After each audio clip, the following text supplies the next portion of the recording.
Warning, the show you are about to watch is very, very naughty. They talk about scary movies and frightening stuff and other really inappropriate things, and it's only appropriate for people over the age of 18, and frankly, even they shouldn't watch it, and if you keep watching, I wash my hands of the whole thing. Horror films have been around for a long time, and they come in many different varieties. Some are supernatural, some use monsters, while others use human serial killers, and some are dark, while others are just outright comedies. We've done some campy films so far this season, so tonight we're going to take a look at a couple of very dark films from two different eras. It's all coming up on tonight's episode of Spooky Tales with Steve the Cat.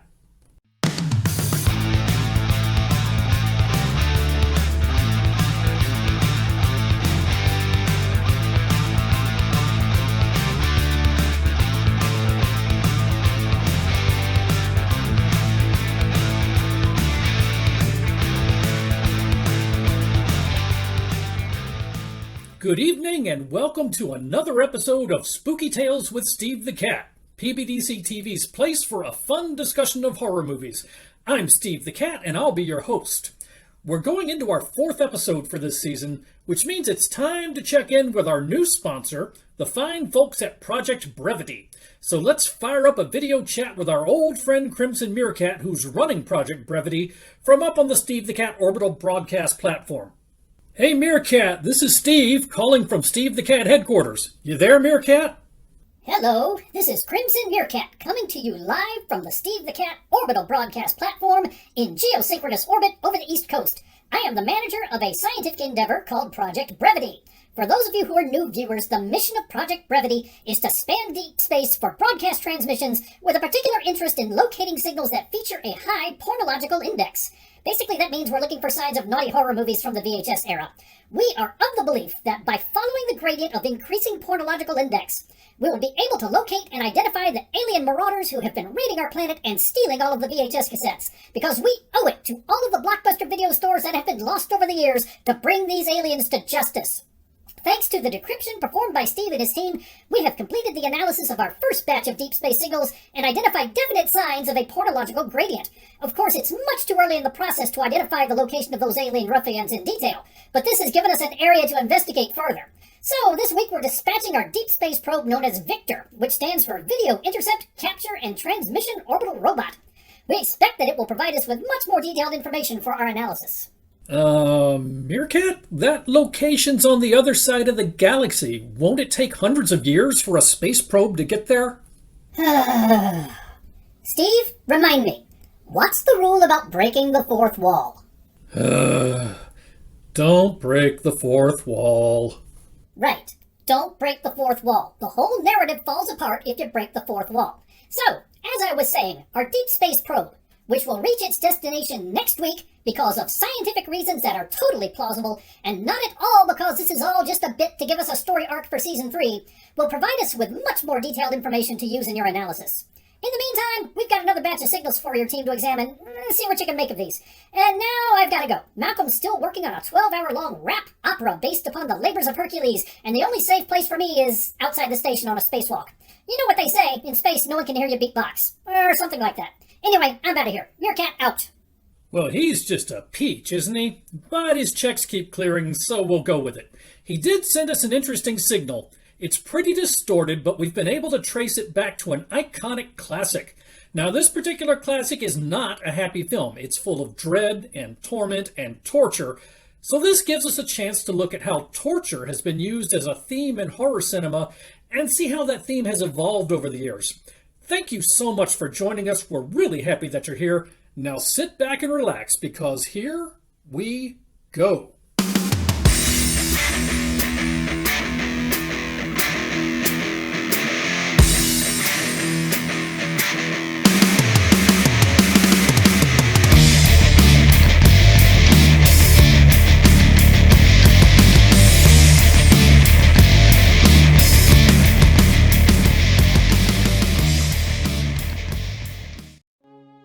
Hello, and welcome to Monster Chat.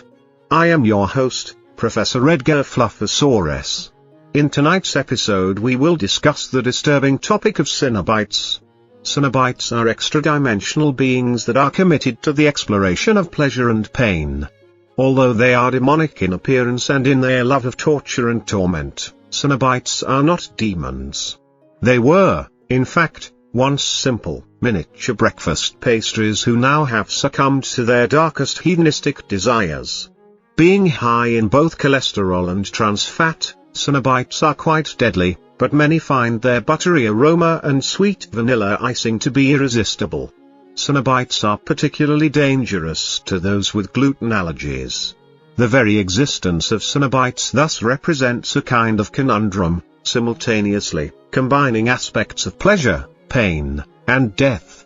Whether one encounters Cenobites by summoning them or simply by accident, an encounter with Cenobites frequently ends in obesity and death.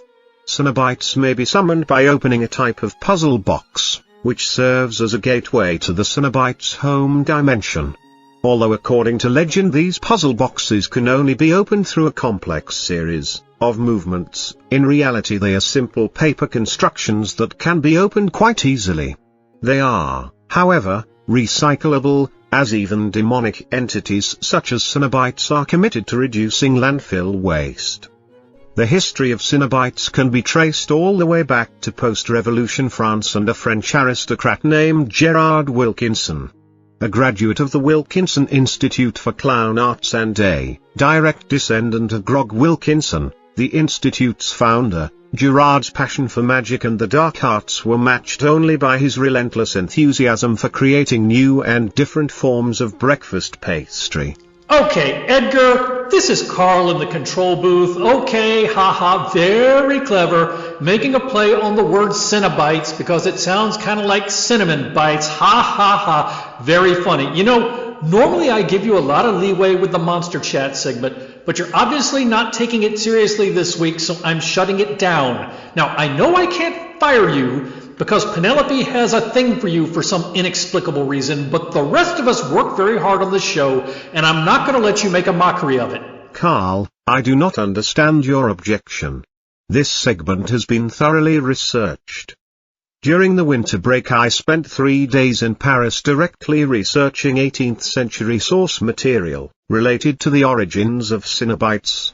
Edgar, for crying out loud, you're talking about demonic breakfast pastries. You and I both know this is just another way for you to look down on the rest of us because you went gluten-free as one of your New Year's resolutions. Carl, I resent your implication that I would look down on your dietary habits. I am a firm believer that breakfast should be a judgment-free zone that is hospitable to all manner of tastes and preferences. Now I insist that you allow me to continue with my lecture. As I was saying, Gerard's passion for magic and the dark arts were matched only by his relentless enthusiasm for creating new and different forms of breakfast pastry.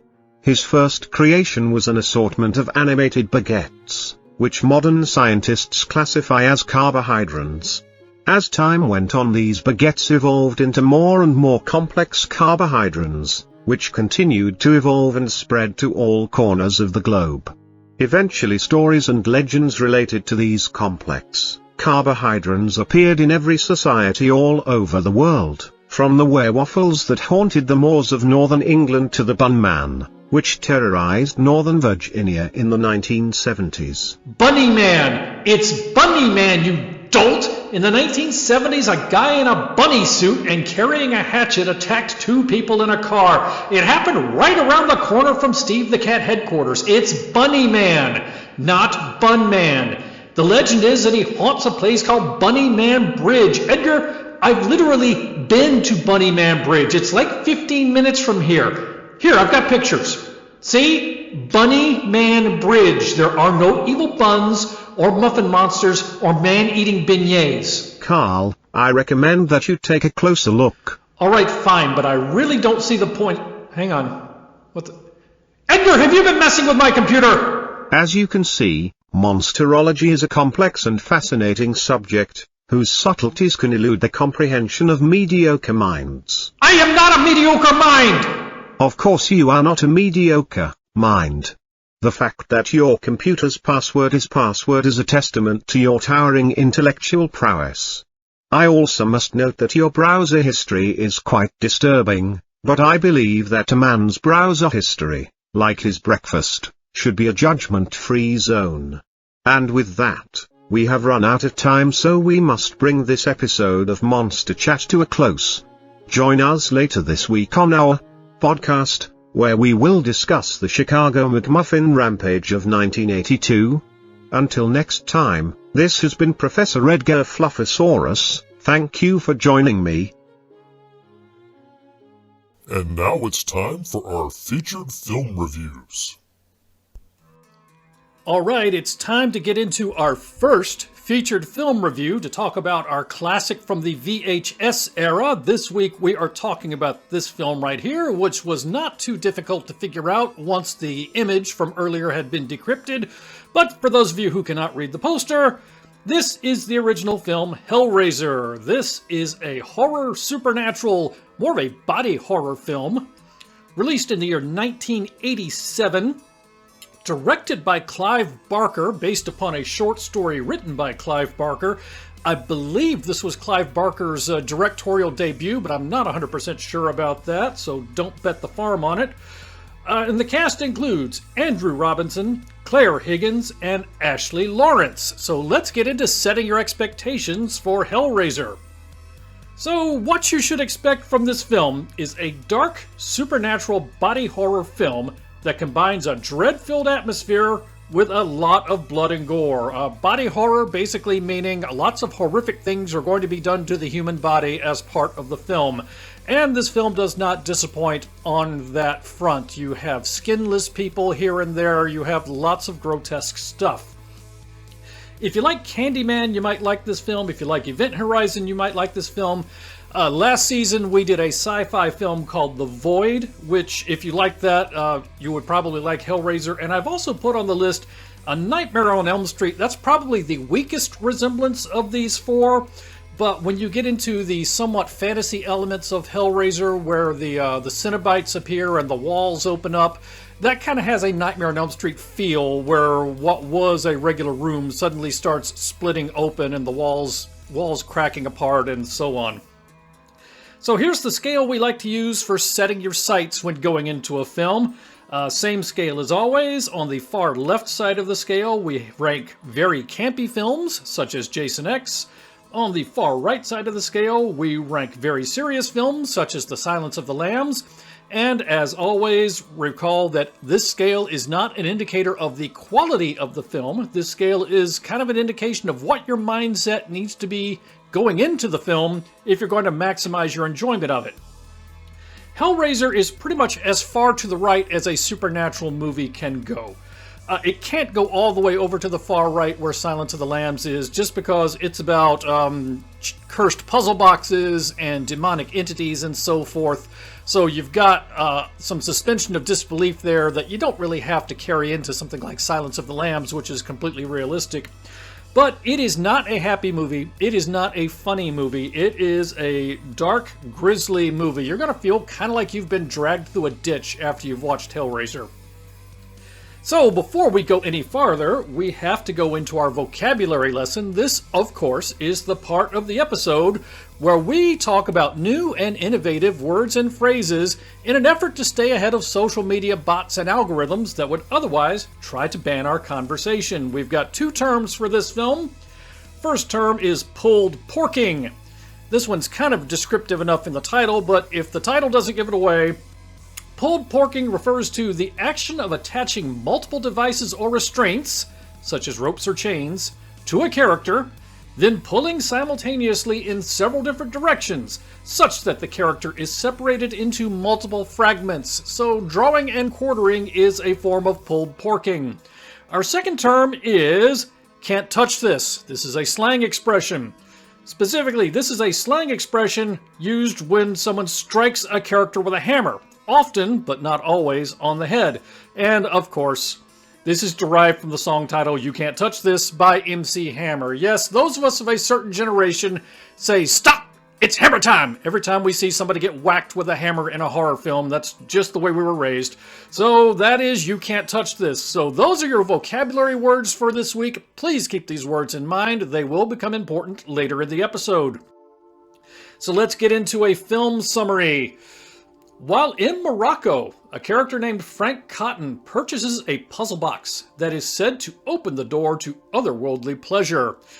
Big mistake. Once he returns home, Frank opens the box. Big mistake. And then hook chains spring out of the box and pull him apart. Later, Frank's brother Larry moves into the same house with his second wife Julia, who secretly had an affair with Frank. And Julia is horrible. We will talk about her more in a moment. Just keep in mind that Julia is a horrible, horrible, horrible human being. There is nothing redeeming about her. But while moving into the new house, Larry cuts his hand while in the same room where Frank died. The cut bleeds, it drips a little bit of blood on the floor gets absorbed into the floorboards. Of course, Larry does not see this. But after it's absorbed into the floorboards, the blood begins the slow process of resurrecting Frank, who was pulled apart by the chains that popped out of the puzzle box. Frank needs blood to be reborn, and Julia is anxious to help and bring him back. Now, what is the deal with this puzzle box? Well, there's more in the box than just chains. Yes, the box is a portal to a hell dimension, and coming through the portal you have our villain for this film. You see the picture here. Our villain for this film are Cenobites. Now, we've shown Pinhead here. Pinhead is the most iconic of the Cenobites. He is not the only of the Cenobites, but for the first 4 Hellraiser movies, he is more or less the central character. Cenobites, of course, are demonic supernatural entities. They are not demonic pastries, no matter what you may have heard earlier in this episode. Their special powers are, the Cenobites are residents of hell, committed to the exploration of pleasure and pain, and they are so far removed from their humanity that they can no longer distinguish between the two. Each Cenobite has unique powers. Pinhead, for example, has the ability to summon chains that just kind of seem to appear out of thin air. So, signature weapon in the case of Pinhead, it's supernatural chains with hooks on the end. They hook into you and then perform a pulled porking in many cases. Every Cenobite has something different going for them. In the first film, Pinhead's the only one where you really learn about his powers. He is the primary Cenobite for the film. So let's get into things Steve liked about this film. Now, I'm going to say right up front, the Hellraiser series, although I have watched it many times, and from time to time I feel like sitting down and watching it, is not one of my favorites. Not because they're bad movies, not because there's anything wrong with them, just because they're so dark. I can only take a limited amount of it before I have to watch something else. It just, as I said earlier, watching Hellraiser movies sometimes feels like you're being dragged through a ditch and dragged through the mud, and it just takes its toll after a while. But that said, the film is effective at creating a dark, disturbing atmosphere of pain and dread with imagery of chains and torture. Now, for me personally, that's not necessarily a great thing, but I will admit that the film is very effective at doing it. Although the story is fairly complex, the film is not confusing. It is a reasonably sophisticated story. There's a lot more to it than your typical creature feature. Yet, if you pay attention to the film, you pretty much understand what's going on the whole time. It is fairly well acted. It makes good use of a limited special effects budget. There are a couple of places where I looked at it and I could very easily see that the special effects I was looking at had been performed on the cheap, and yet they looked good anyway. So I will give them kudos for making use of a limited special effects budget. There's a couple of things in the movie that could have been better, but it's not a $200 million film, so what are you going to do? The Cenobites are frightening, and of course, Pinhead is iconic. Now, there are a number of things that I thought could have been better about this film, or that other people might think could have been better about this film, not necessarily me. Let's talk about some of the things some people might criticize about this film. Right off the bat, it does have a slow pace, and especially at the start, it has a slow start. This is not a thriller. This is not an action film. It is pretty slow for the first half, so you've got to be ready for kind of a dark, grisly, bloody, gory, slow burn if you're going to sit through Hellraiser. If you don't like a film with an atmosphere of darkness and dread, definitely give this one a pass, because that's not just a little piece of the film. That is the film from beginning to end. Similarly, if you cannot stand blood and gore, give this one a pass. That doesn't necessarily... I'll take that back. It does get necessarily cranked up right away, because very early on you see Frank pulled porked by a bunch of chains coming out of the box. So from near the beginning of the film till all the way through, you're going to have incidents of blood and gore.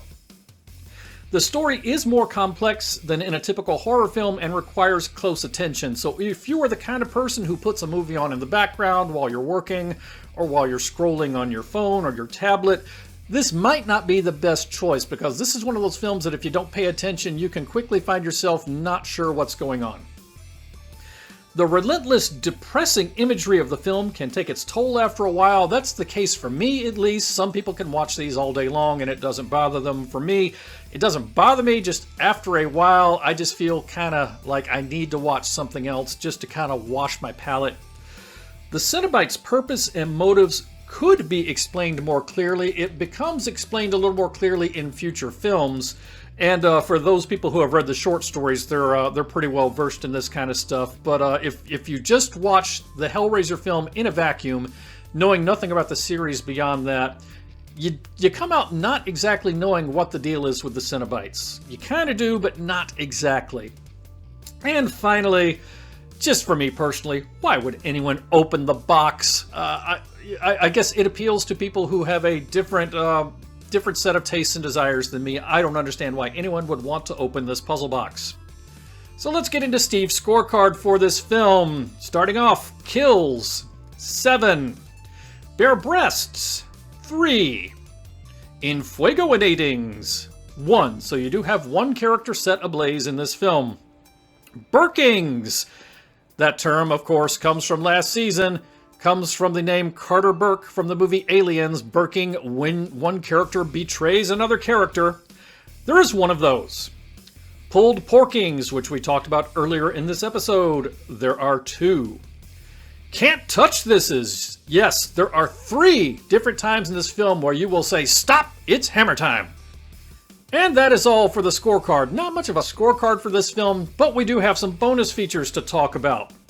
Right off the bat, we have rat slicing action, which is kind of gross. We have crazy bug-eating homeless guy action, which also is kind of gross, but not as gross as the rat slicing action. We have a goofy, fleshy scorpion monster from hell. That's one of the incidents in the film where, okay, the special effects were not that great. The goofy, fleshy scorpion monster at the end of the film, I could have done without. You get Julia's horrific hairdo. But not only that, you also get Julia's horrific personality to match her horrific hairdo. And of course, you get Julia's horrific face and facial expressions to match her horrific personality and horrific hairdo. Julia is just a spectacularly unappealing woman. And finally, seriously, how was Julia able to attract even one of these men, much less all of them? Yes, there is Julia in all her glory. Got to get me a piece of that, said no man ever, and yet she is able to lure man after man home to feed to Frank to resurrect him. I don't get it. Anyway, let's get to Steve's final score for this film. I'm giving this one 2.5 paws out of 4. I'm kind of on the fence with giving it 3. In terms of creativity, I want to give it 3 or more, but in terms of execution, it's just a little too slow and a little too dark for me. 2.5, so a good film, definitely an iconic film, definitely a film that you need to watch if you are a horror movie fan. I said it is fairly slow, but very interesting, and it combines supernatural elements and body horror into a dark, disturbing, gory mess, but in a good way. However, it is probably too slow and sophisticated for casual fans, so some people will disagree with this and want to give it a much higher rating. I get that entirely. A more casual fan is going to give it a lower rating, and so I kind of wanted to split the difference between the two, since this show is intended to appeal to everyone, and not just the hardcore fans of Hellraiser. So, 2.5 paws out of 4, definitely worth watching, definitely something you need to check off of your horror film bucket list. So that is Steve's final score for Hellraiser. And now a word from our wonderful sponsors at PBDCtv, your nightly heartbeat of horror.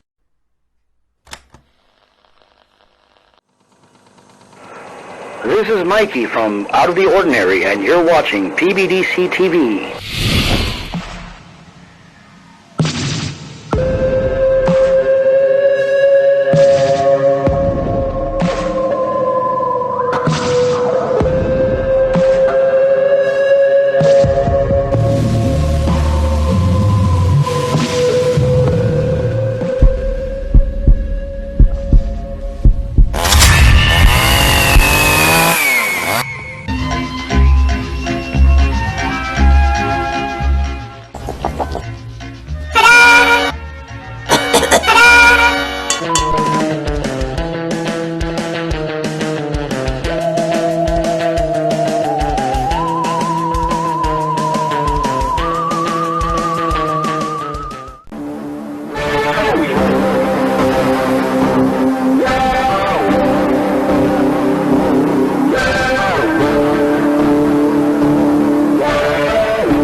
First thing in the morning, when I'm listening to music and getting a little bit of time for some creepy research, I'm always representing with my PBDC merch.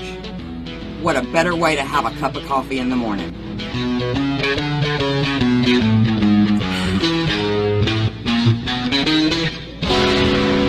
Don't forget to check out our other cool merch at rootsbleedred.com. That's rootsbleedred.com.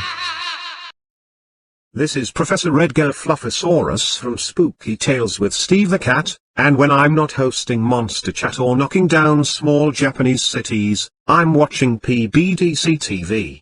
Now back to the show.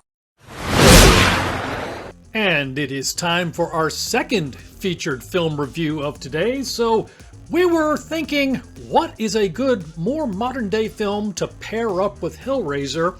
And we came up with this one. This is a film called The Collector. This is a horror/torture porn film from the year 2009, directed by Marcus Dunstan, and the cast includes Josh Stewart, Michael Riley Burke, and Andrea Roth. Now, this is a film we talked about last season during a Other Things Steve Watched This Week segment, so we talked about it briefly, but we did not do an in-depth film review on it, and I did say that it was a good film that I wanted to swing back by and do a more in-depth review of at a later time, so that time is now. So, let's get into setting your expectations for this film. What you should expect is an atmospheric, tension-filled cat and mouse horror film with torture porn elements. If you like Saw, you might like this film, and if you like The Strangers, you might like this film. The Strangers, of course, having the home invasion kind of theme to it. Here's the scale we like to use for calibrating your sights for these films. On the far left side of the scale, we have very campy films, such as Jason X. On the far right side of the scale, we have very serious films, such as The Silence of the Lambs. As always, this scale is not an assessment of the quality of the film. This scale is a measure of what your mindset needs to be going into the film in order to maximize your enjoyment. The Collector is pretty far to the right. Much like Hellraiser, not a happy film. Not a comedy, not a happy film. A little more plausible than Hellraiser just because it doesn't involve cursed puzzle boxes and supernatural entities. Not entirely plausible either for reasons we're going to talk about in a few minutes, so could not shift it all the way over to the right side of the scale, but do not go into this film expecting lots of laughs and a fun time. Go into this one expecting lots of tension and to spend the entire time on the edge of your seat. So before we go any farther, we need to do another vocabulary lesson. This, of course, is the part of the review where we discuss new and innovative words and phrases in an effort to stay ahead of social media bots and algorithms that would otherwise try to ban our conversation. So we got two words for this film. Our first is babblectomy. Babblectomy is a noun referring to the action of removing a character's tongue, usually in an unpleasant and unhygienic fashion. Now, babblectomies often are performed by a villain as a punishment for making too much noise. Second term, patriarchicide. This is a noun that refers to the action in a horror film where a female character ignores the instructions or advice of a male character and then dies immediately afterwards. I don't write the scripts, ladies. I'm sorry. I just review the films, and I'm telling you, this is a word we needed to come up with for this film. So let's get into a film summary. Arkin O'Brien is an ex-con who now works as a handyman at a wealthy family's secluded farmhouse. The owner of the farmhouse is a broker for gems and jewelry, very rich guy, married, has an older teenage daughter and a young daughter. Very nice farmhouse out in the sticks. Arkin is a decent guy who wants to do right by his family. He's not a violent criminal, he's more of a burglar, safecracker kind of guy. Unfortunately, as much as he would like to go straight and just do right by his family, his wife is in debt to mobsters and he needs cash immediately. So Arkin agrees to break into the farmhouse and crack the safe to steal a valuable gem stored inside. He takes on the job for somebody else because obviously fencing a gem is something that every average street criminal cannot do. So he takes the job for somebody else because he is in very quick need of the money. Now, after Arkin breaks into the house, he discovers that somebody else has already broken into the house, and that person has a very different agenda. And that brings us to our villain profile for this film. Our villain for this film, we never learn his name. He is just the Collector. And you see him right here. So you can see the, pardon me, had hit the cough button there. So you see the Collector's eyes kind of shine, much like Vin Diesel's in the Chronicles of Riddick films. Some sort of trick lenses to make his eyes shiny to, give you the impression that he's good at working in the dark. So the Collector is of the serial killer class, but the ingenious trap variety. And his special powers are stealth, terrific proficiency with knives, both in terms of knife fighting and knife throwing, and, most importantly, the ability to devise and install ingenious, deadly traps. The Collector's signature technique, well, after silently breaking into a house and setting ingenious traps, he kills everyone in the house except one, and that person he keeps for his collection, the purpose of which is unclear.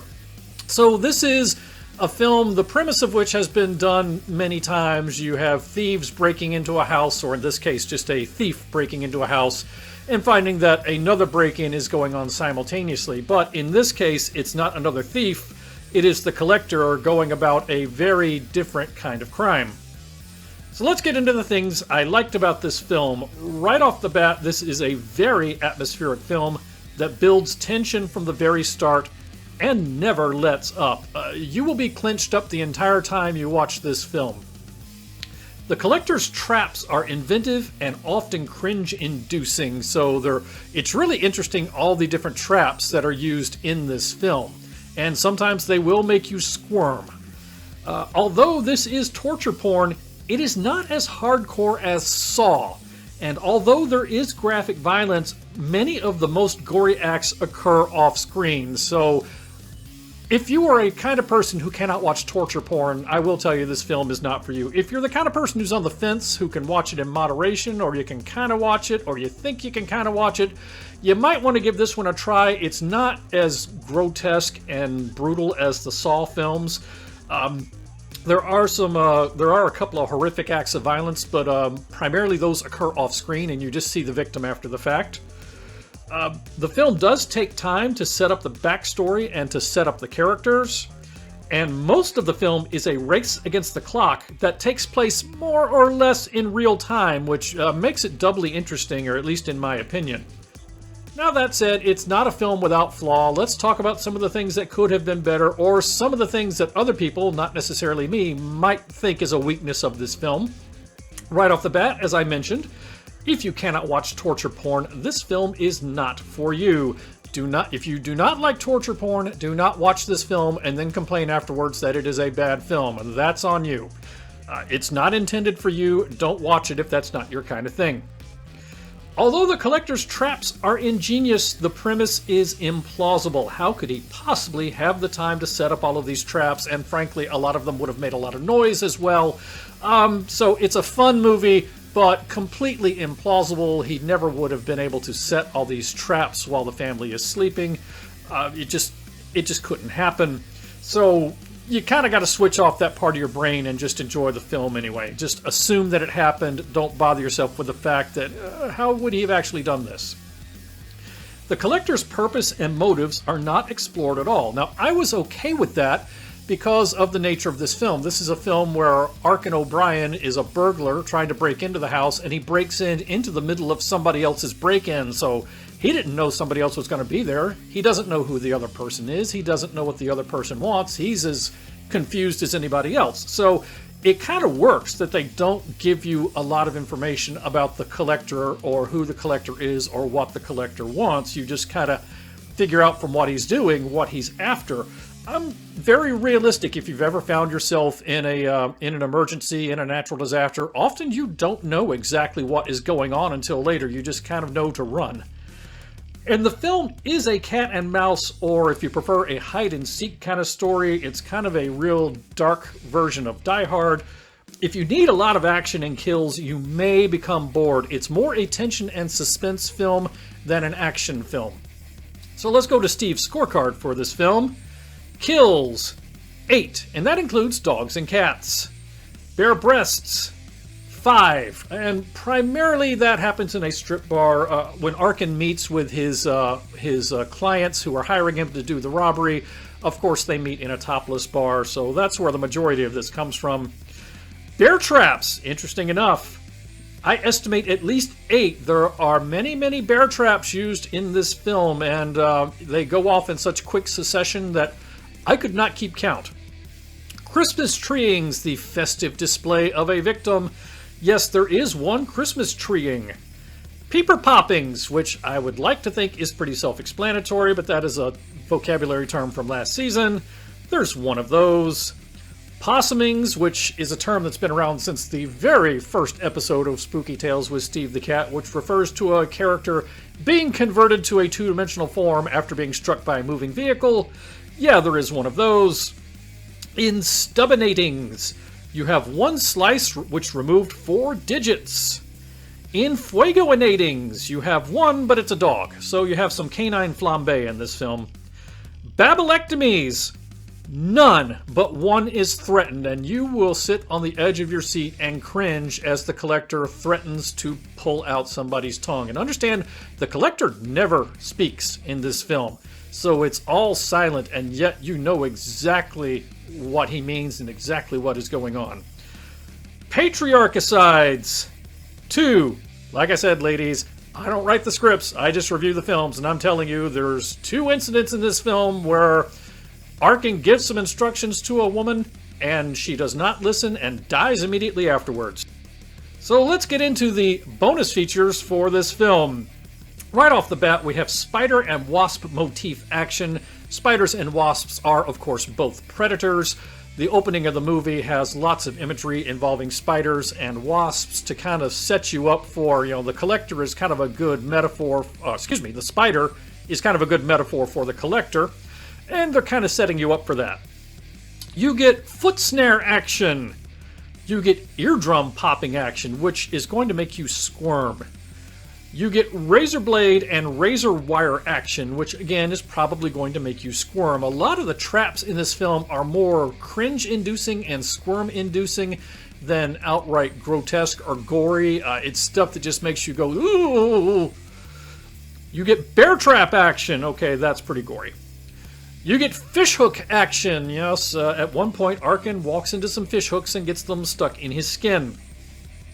You get cat splitting action, which I could have done without, but they killed the dog, they killed the cat, so they did not play favorites. You get lip stitching action. You get slutty daughter sniffing action, and I don't mean that the slutty daughter does some sniffing, I mean the collector sniffs the slutty daughter. You get the slutty daughter's on-screen debut, and I am not talking about the fact that she is appearing in this movie. That is a double entendre that will make more sense when you watch the film.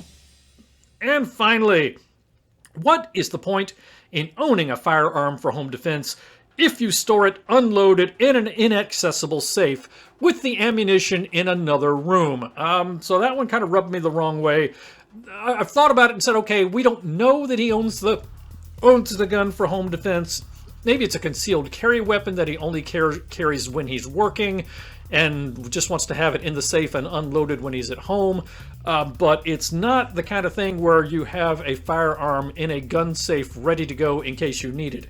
It is in the household safe, which is hidden behind a mirror. The ammunition's in another room. It's not really set up for home defense. Kind of rubbed me the wrong way a little bit, but, maybe, like I said, maybe the homeowner wanted it for concealed carry. Maybe it's a gun that somebody gave him thinking that he would need it for this job and he didn't actually want to use it, so he just kind of put it away. I don't know. Let's get into Steve's final score for this film.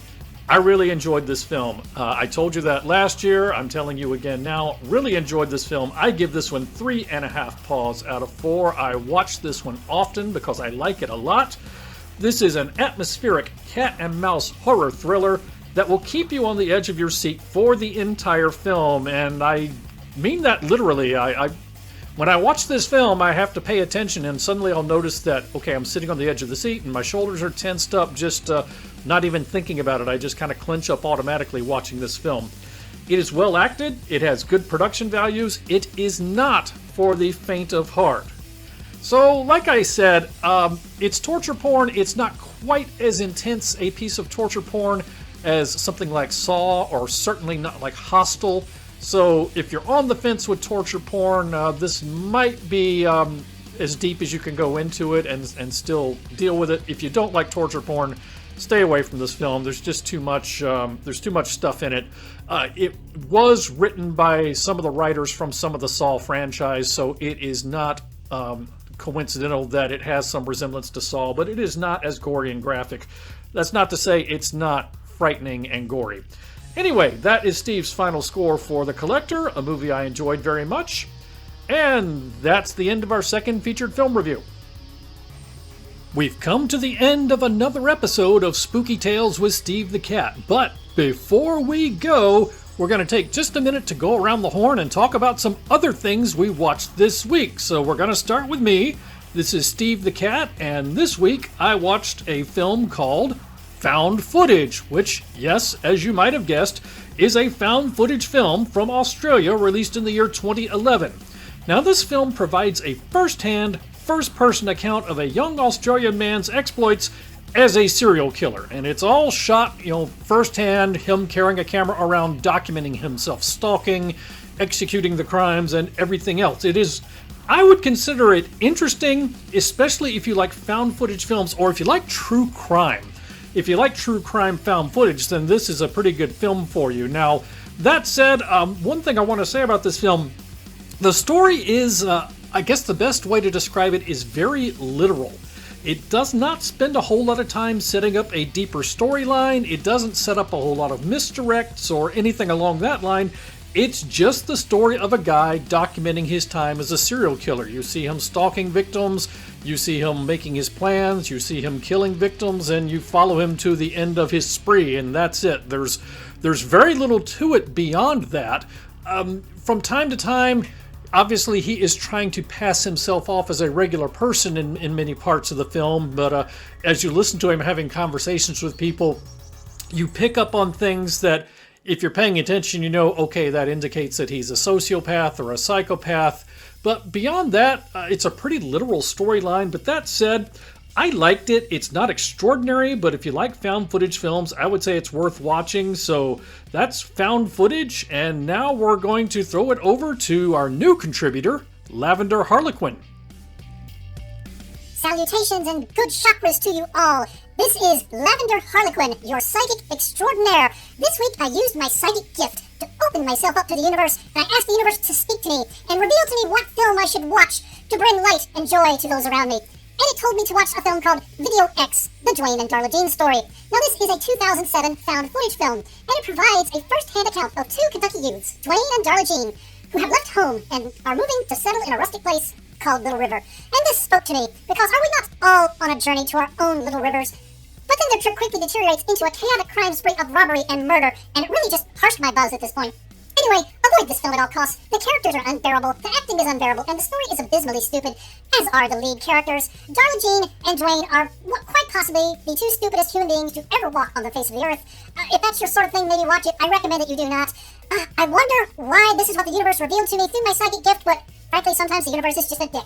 So now I'm going to turn things over to Carl, the camera monkey. Well, thank you for that very enthusiastic film review, Lavender Harlequin. And, by the way, just a reminder to all of you, cocaine, not even once.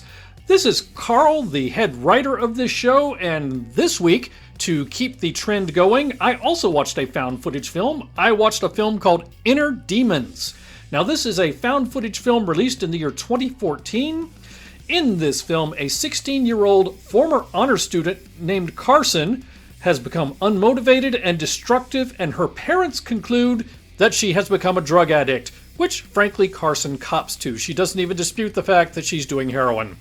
Her parents arranged to have Carson featured on a reality TV program that stages an intervention and documents her progress at the rehabilitation center. And I assume the reason they did this is because it allows them to send their child to a really good drug rehab center that they otherwise would not have been able to afford.